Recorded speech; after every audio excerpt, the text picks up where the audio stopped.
يعلمونهم كيف يخرقون بيوتهم.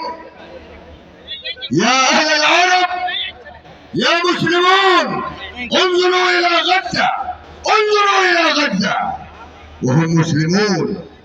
نحن فرحين ننام ونأكل ونشرب ونستريح وهم يموتون، وهم يموتون. اللهم احفظنا واحفظهم، اللهم احفظنا واحفظهم। বাংলা বলতে চাই, বাংলা বলবো।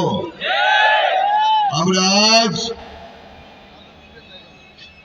এমন সময় উপস্থিত হয়েছে যেখানে আজ গাজাতে মানুষকে এভাবে পশুর মতো হত্যা করা হচ্ছে। আজ আমেরিকা গাজার মুসলমানদেরকে ধ্বংস করার জন্য ইসরায়েলকে উৎসাহ দিচ্ছে। আমরা জানিয়ে দিতে চাই, এক ফোঁটা রক্ত আমাদের শরীরে থাকা পর্যন্ত গাজাকে আমরা মিটতে দিব না। জীবন কি চাওয়া যাবে? মানুষ মরণশীল, আজ হোক কাল হোক করতেই হবে।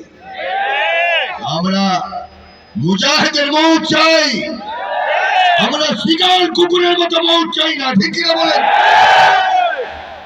আজ আমাদেরকে প্রতিবাদ করতে হবে। আজ গাজার মুসলমানরা, বাচ্চারা বাপ হারা, মা হারা, আর তারা ঘর হারা, সংসার হারা, তাদের খাওয়া জুটছে না, তারা পাতা জাল দিয়ে খায়। এই অমানসিক অত্যাচার তারা করে, আল্লাহ কিন্তু তাদেরকে ছাড়বে না। আজ হোক কাল হোক, যারা ইসরায়েলকে সমর্থন করে যাচ্ছেন, আপনাদের উপর আল্লাহ লানত নাযিল হবে, কোনো সন্দেহ নেই। আমরা চাই আজ আমরা ঐক্যবদ্ধভাবে তার বিরোধিতা করবো। রাজি আছি ইনশাআল্লাহ? এই জন্য আজ গোটা বিশ্বকে আমরা জানিয়ে দিতে চাই, গাজার মুসলমানরা এগুলি এতিম নয়, এদের পিছনে এদের সাথে আমরা আছি। যত সময় প্রয়োজন হয় আমরা দিব ইনশাআল্লাহ। রাজি আছি? এই জন্য আমি আজ আপনাদেরকে অনুরোধ করছি, আপনারা কষ্ট করে এসেছেন, রোদকে উপেক্ষা করে এখানে এসেছেন, আমাদের ডাকে এসেছেন, এই যারা পরিচালনা করছেন প্রত্যেকের ডাকে আপনারা এসেছেন। এই জন্য কর্তৃপক্ষের পক্ষ থেকে আমাদের কালমি মুবারকবাদ আপনাদেরকে জানাচ্ছি। এই জন্য আজকে আমাদের ঐক্যবদ্ধ হতে হবে। আমরা বিভিন্ন দলে বিভক্ত হওয়ার কারণে আজ মুসলমানদের এই দুর্দশা, ঠিক কিনা বলেন? এই জন্য आज जो पढ़ा आ लिया वे सब कुछ खा लिया, जो पढ़ा देवबंद वे करता है फिरकाबंद। অথচ এই ফিরকাবন্দি হওয়ার জন্য কি আল্লাহ পাক পাঠিয়েছিলেন?